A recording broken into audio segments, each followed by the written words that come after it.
प्रेम, त्याग आणि परोपकाराचं दुसरं नाव म्हणजे पत्नी. स्वतःचं अस्तित्व विसरून साखर जशी पाण्यात विरघळते न, अगदी तशीच सासरी विरघळून सासर गोड करणारी साखर म्हणजे पत्नी.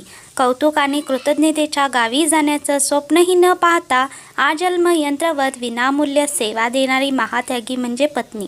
पदरी पडलेल्या आणि नंतर बदललेल्या पतिरूपी प्रियकराला जसा आहे तसा स्वीकारून त्याच्या कुशीतच आपलं अस्तित्व शोधणारी प्रेमळ प्रेयसी म्हणजे पत्नी.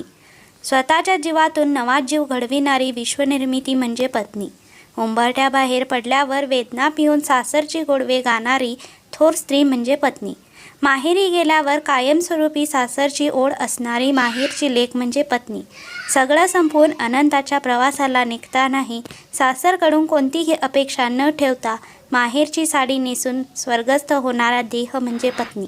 ही कहाणी तुम्हाला आवडली असेल तर लाईक करा, सबस्क्राईब करा, शेअर करा.